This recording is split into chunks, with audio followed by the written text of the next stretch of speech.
नमस्कार दोस्तों, आप सभी का स्वागत है आपके अपने YouTube channel study today with Viplav में। तो फ्रेंड्स, आज की इस वीडियो में हम लोग डिस्कस करेंगे क्लास 12 की फिलोसफी यानी कि दर्शन शास्त्र के मॉडल प्रश्न पत्र सेट 3 को। इससे पहले हम लोग सेट 1 और सेट 2 देख चुके हैं। दोनों वीडियोस के लिंक आपको डिस्क्रिप्शन में मिल जाएगा या तो प्लेलिस्ट में भी चेक कर सकते हैं, प्लेलिस्ट में भी आपको मिल जाएगा। यह मॉडल पेपर प्रथम शाब्दिक परीक्षा 2021-22 के लिए है, यानी कि टर्म 1 एग्जाम के लिए है।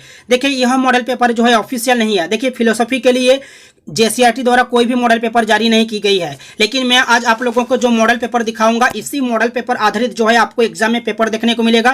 क्वेश्चन का लेवल ऐसा ही रहेगा। इस वीडियो को कंप्लीट देखिएगा। अगर आप एग्जाम में अच्छे अंक लाना चाहते हैं तो इस वीडियो को कंप्लीट देख के जाइएगा, क्योंकि इस मॉडल पेपर में कुल मिलाकर 40 प्रश्न है। क्योंकि इस बार जो है टर्म 1 एग्जाम में सारे के सारे क्वेश्चन ऑब्जेक्टिव पूछे जाएंगे। सभी को पता है कि इस बार टर्म 1 एग्जाम में सारे के सारे क्वेश्चन ऑब्जेक्टिव पूछे जाएंगे और टर्म 2 एग्जाम में सारे के सारे क्वेश्चन सब्जेक्टिव पूछे जाएंगे। तो यह मॉडल पेपर प्रथम शाब्दिक परीक्षा यानी कि टर्म 1 एग्जाम के लिए है और इस वीडियो में कुल मिलाकर 40 प्रश्न है। कुल पूर्णांक रहेगा आपका 40। समय मिलेगा आपको एग्जाम में 1 घंटा 30 मिनट। प्रत्येक प्रश्न के लिए मिलेगा आपको 1 अंक। तो चलिए एक एक करके सभी को देखते हैं। वीडियो को कंप्लीट देखिएगा, वीडियो को लाइक कीजिएगा, अपने दोस्तों में शेयर कीजिएगा और इस तरह के वीडियोस देखने के लिए इस चैनल में जुड़े रहने के लिए चैनल को सब्सक्राइब कर लीजिएगा, ताकि आपको हर एक वीडियो का नोटिफिकेशन मिल सके। तो चलिए शुरू करते हैं।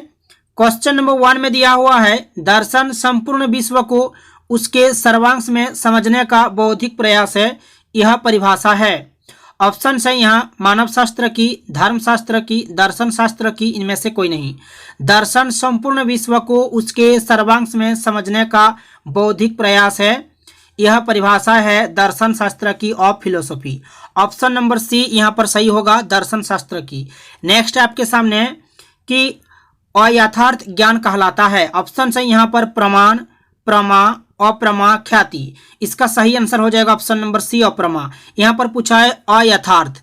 अगर यहाँ पर आपको पूछा जाता है एग्जाम में कि यथार्थ ज्ञान कहलाता है तो आपको आंसर देना है प्रमा, लेकिन यहाँ पर अ लगा दिया है, अयथार्थ ज्ञान कहलाता है तो आपको आंसर देना है यहाँ पर अप्रमा। ठीक है, याद रखिएगा ऑप्शन नंबर सी यहाँ पर सही होगा। नेक्स्ट आपके सामने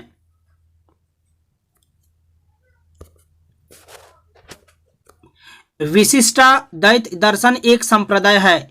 विशिष्टाद्वैत दर्शन एक संप्रदाय है। ऑप्शन है यहाँ पर अद्वैत के, धर्म प्रधान, वैशेषिक के, वेदांत के। विशिष्टाद्वैत दर्शन एक संप्रदाय है। ऑप्शन नंबर यहाँ पर डी सही होगा, यहाँ पर वेदांत के। ठीक है, वेदांत के एक संप्रदाय है। ऑप्शन नंबर डी आपका यहाँ पर राइट होगा। नेक्स्ट है दुख के प्रकार है। दुख के प्रकार है अधिदैविक, अधिभौतिक, आध्यात्मिक, इनमें से कोई नहीं, इनमें से सभी। देखिए, दुख के प्रकार है, अधिदैविक भी होगा, अधिभौतिक भी होगा और आध्यात्मिक भी होगा। तो ऑप्शन नंबर डी आपका यहाँ पर सही हो जाएगा, ऑल ऑफ दीज। ठीक है, ऑप्शन नंबर डी सही होगा। नेक्स्ट है आपके सामने उपनिषदों का सार है। उपनिषदों का सार है, यहाँ पर ऑप्शन है यहाँ पर गीता, महाभारत, रामायण, बाइबिल। तो इसका जो राइट आंसर हो जाएगा यहाँ पर गीता हो जाएगा, option number A the Gita. Next आपके सामने कर्म योग में 2 शब्द हैं। कर्म योग में 2 शब्द हैं, कर्म और योग। ठीक है, ऑप्शन नंबर ए सी सही होगा, कर्म और योग। नेक्स्ट है बलिहरण का एक रूप है। बलिहरण का एक रूप है। ऑप्शन है यहाँ पर पितृयज्ञ, दैव यज्ञ, नृयज्ञ और भूत यज्ञ। तो इसका जो राइट आंसर हो जाएगा बलिहरण का एक रूप है पितृयज्ञ। ऑप्शन नंबर ए आपका यहाँ पर सही हो जाएगा, यहाँ पर पितृयज्ञ। नेक्स्ट आपके सामने सामान्य कर्तव्य के रूप में किन नैतिक गुणों को अपनाना सभी व्यक्तियों के लिए आवश्यक है। सामान्य कर्तव्य के रूप में किन नैतिक गुणों को अपनाना सभी व्यक्तियों के लिए आवश्यक है। तो वे गुण है, यहाँ पर लव हो जाएगा, त्याग भी हो जाएगा और सहयोग भी हो जाएगा। ठीक है, तो ऑप्शन नंबर डी आपका यहाँ पर सही हो जाएगा, ऑल ऑफ दीज, यानी कि इनमें से सभी।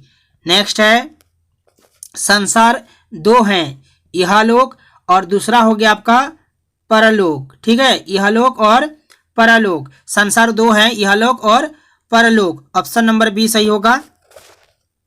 नेक्स्ट है इस संसार में रहने वाले व्यक्तियों का कल्याण क्या कहलाता है। इस संसार में रहने वाले व्यक्तियों का कल्याण क्या कहलाता है। राज्य संग्रह कहलाता है, राज्य संग्रह। ऑप्शन नंबर बी सही होगा। नेक्स्ट है बुद्ध के किस आर्य सत्य में निर्वाण का मार्ग वर्णित है? बुद्ध के किस आर्य सत्य में निर्वाण का मार्ग वर्णित है? तो आपको याद रखना है द्वितीय, सेकंड आर्य सत्य में, ठीक है। सेकंड आर्य सत्य में जो है निर्वाण का मार्ग वर्णित है। ऑप्शन नंबर बी यहाँ पर सही होगा। नेक्स्ट है कि किसके अनुसार वस्तुओं के नष्ट होने पर कुछ शेष नहीं रहता? किसके अनुसार वस्तुओं के नष्ट होने पर कुछ शेष नहीं रहता? तो जो ऑप्शंस दिए गए हैं यहाँ पर, इनमें से सही होगा यहाँ पर नववाद। ऑप्शन नंबर ए सही होगा यहाँ पर नववाद। नेक्स्ट है बौद्ध दार्शनिकों ने किस पर कोई विशेष जोर नहीं दिया है? किस पर कोई विशेष जोर नहीं दिया है? ऑप्शन है यहाँ पर संप्रभुता, संभूति, निज तत्व और इनमें से कोई नहीं। तो इसका जो राइट आंसर हो जाएगा यहाँ पर संभूति हो जाएगा।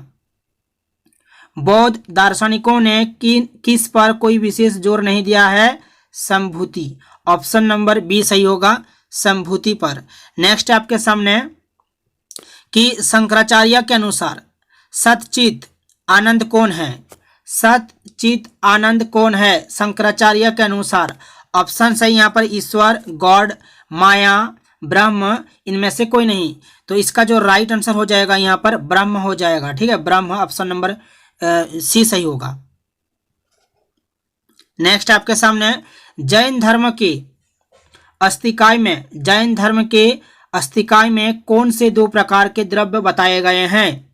कौन से दो प्रकार के द्रव्य बताए गए हैं? तो आपको याद रखना है जीव अजीव, जीव अजीव। ऑप्शन नंबर बी सही होगा यहाँ पर जीव अजीव। नेक्स्ट देखिए, जैन दार्शनिकों ने प्रकृति के संदर्भ में किस बात की स्थापना की? ऑप्शन है यहाँ पर अनेकांतवाद, चित्बिंदुवाद, प्रत्ययवाद, साम्यवाद। जैन दार्शनिकों ने प्रकृति के संदर्भ में किस बात की स्थापना की? तो आपको यहाँ पर सही आंसर देना है अनेकांतवाद। ऑप्शन नंबर ए सही होगा। नेक्स्ट है जैन दर्शन में ज्ञान की सापेक्षता का सिद्धांत क्या है? जैन दर्शन में ज्ञान की सापेक्षता का सिद्धांत क्या है? ऑप्शन है यहाँ पर स्यादवाद, अनेकांतवाद, अख्यातिवाद, इनमें से कोई नहीं। तो इस क्वेश्चन का आंसर हो जाएगा ऑप्शन नंबर सी में जो लिखा हुआ है यहाँ पर अख्यातिवाद। अख्यातिवाद आपका यहाँ पर राइट आंसर होगा। नेक्स्ट है काल के भेदानुसार नित्य एवं निराकार है। काल के भेदानुसार नित्य एवं निराकार है। ऑप्शन है यहाँ पर अव्यावहारिक काल, पारमार्थिक काल, व्यावहारिक काल, अपारमार्थिक काल।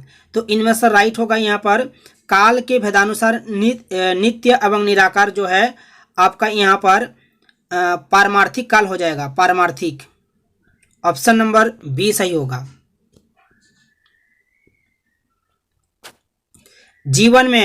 जीवन में पुद्गल के प्रवेश करने से सर्वप्रथम कौन सा भाव उत्पन्न होता है? जीवन में पुद्गल के प्रवेश करने से सर्वप्रथम कौन सा भाव उत्पन्न होता है? यहाँ पर है भावाश्रव, संवर और पुद्गलस्य, इनमें से कोई नहीं। तो इसका जो राइट आंसर हो जाएगा यहाँ पर भाव श्रव हो जाएगा, भाव श्रव। ऑप्शन नंबर ये सही होगा। वीडियो को लाइक करके ज़्यादा से ज़्यादा अपने दोस्तों में शेयर कीजिएगा और इस तरह के वीडियोस देखने के लिए, इस चैनल में जुड़े रहने के लिए चैनल को सब्सक्राइब जरूर कर लीजिएगा, ठीक है। नेक्स्ट आपके सामने, और इस वीडियो के डिस्क्रिप्शन में बहुत सारी वीडियोस के लिंक है, एक एक करके सभी को देख लीजिएगा ताकि आपको एग्जाम में हेल्प मिल सके। नेक्स्ट आपके सामने संवर के कौन से दो भेद हैं? संवर के कौन से दो भेद हैं? ऑप्शन है यहाँ पर द्रव्य एवं निर्जरा, जीव एवं अजीव, भाव एवं द्रव्य, द्रव्य एवं जीव। संवर के कौन से दो भेद हैं? तो यहाँ पर राइट आंसर हो जाएगा भाव एवं द्रव्य। ऑप्शन नंबर सी सही होगा। न्याय दर्शन के प्रवर्तक हैं। न्याय दर्शन के प्रवर्तक कौन है? न्याय दर्शन के प्रवर्तक जो है गौतम ऋषि हैं। गौतम ऋषि, ये आपको याद रखना है, गौतम ऋषि। न्याय दर्शन के प्रवर्तक गौतम ऋषि। वीडियो को लाइक करके अपने दोस्तों में शेयर कीजिएगा। सभी से रिक्वेस्ट है वीडियो को लाइक कीजिएगा और अपने दोस्तों में शेयर कीजिएगा। नेक्स्ट देखिए, जो ज्ञान प्राप्त करता है कहलाता है, जो ज्ञान प्राप्त करता है कहलाता है, क्या कहलाता है? प्रमाण या प्रमाता या प्रमा या अप्रमा। तो इनमें से राइट होगा जो ज्ञान प्राप्त करता है प्रमाता कहलाता है, प्रमाता। ऑप्शन नंबर सी बी सही होगा यहाँ पर। नेक्स्ट है अनुमिति के करण को क्या कहते हैं? अनुमिति के करण को क्या कहते हैं? क्या कहते हैं? अनुमान कहते हैं, अनुमान। अनुमिति के करण को अनुमान कहते हैं, ये आपको याद रखना है। उपमान को किस श्रेणी में रखा गया है? उपमान को किस श्रेणी में रखा गया है? अनुमान, प्रमाण, सन्निकर्ष, इनमें से कोई नहीं। तो देखिए उपमान को किस श्रेणी में रखा गया है? अनुमान की श्रेणी में रखा गया है, अनुमान, ये आपको याद रखना है। नेक्स्ट आपके सामने कि उपमान प्रमाण के आधार को अन्य संबंध भी कहा जाता है। उपमान प्रमाण के आधार को अन्य संबंध भी कहा जाता है। ऑप्शन है यहाँ पर संज्ञा, संशय, संज्ञा, सन्निकर्ष, संज्ञा, संगी, इनमें से कोई नहीं। तो इस क्वेश्चन का आंसर हो जाएगा यहाँ पर संज्ञा, संगी, संगी, ये ऑप्शन सी सही होगा।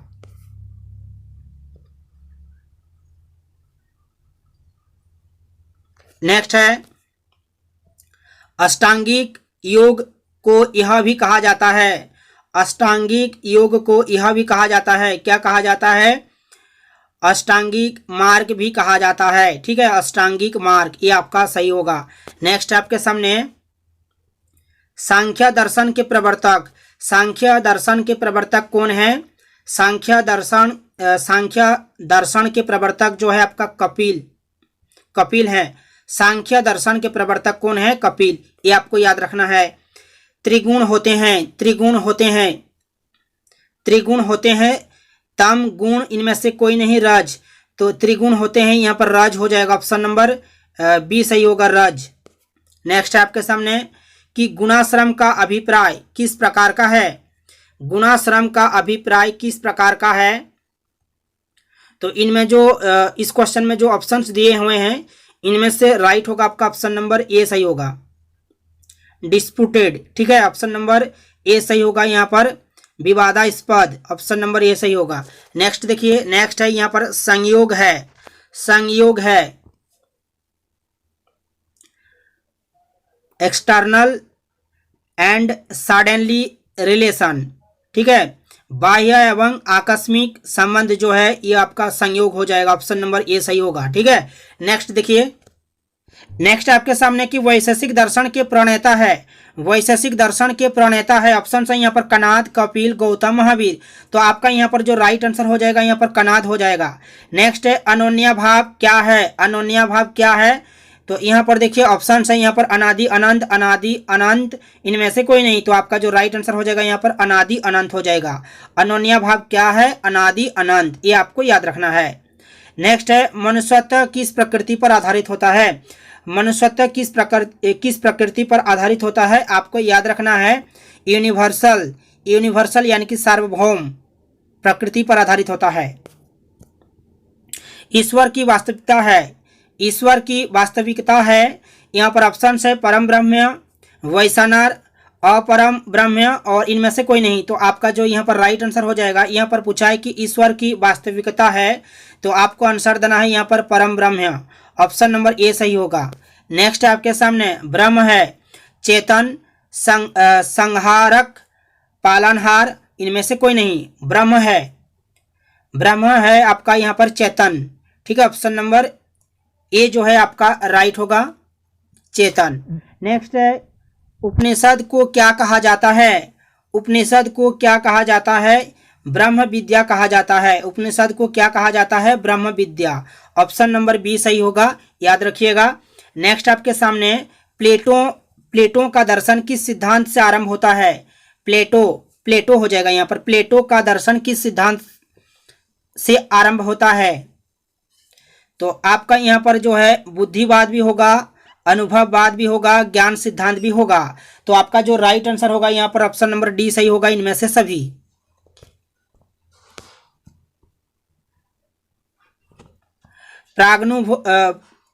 प्रागनुभविक ज्ञान संबंधित है, प्रागनुभविक ज्ञान संबंधित है अनुभव से या बुद्धि से। तो आपका ऑप्शन नंबर सी सही होगा, यानी कि इनमें, इन दोनों में, अनुभव से और बुद्धि से, दोनों से। तो ऑप्शन नंबर सी सही होगा, दोनों। नेक्स्ट है निम्न में से कौन चिंतक संदेहवाद से संबंधित है? कौन चिंतक संदेहवाद से संबंधित है? ऑप्शन है यहाँ पर लॉक, स्पिनोजा, ह्यूम, प्लेटो। तो ऑप्शन सी सही होगा, यहाँ पर ह्यूम हो जाएगा। नेक्स्ट देखिए लास्ट है, निरपेक्ष प्रत्ययवाद के प्रवर्तक हैं। निरपेक्ष प्रत्ययवाद के प्रवर्तक कौन है, यहाँ पर आपको याद रखना है प्लेटो। तो दोस्तों ये थे 40 वीवीआई ऑब्जेक्टिव क्वेश्चंस। वीडियो को लाइक करके ज़्यादा से ज़्यादा अपने दोस्तों में शेयर कीजिए और इस तरह के वीडियोस देखने के लिए, इस चैनल में जुड़े रहने के लिए चैनल को सब्सक्राइब करके रखिए ताकि आपको हर एक वीडियो का नोटिफिकेशन मिल सके। तो मिलते हैं नेक्स्ट वीडियो में, तब तक के लिए बाय। जय हिंद, जय भारत।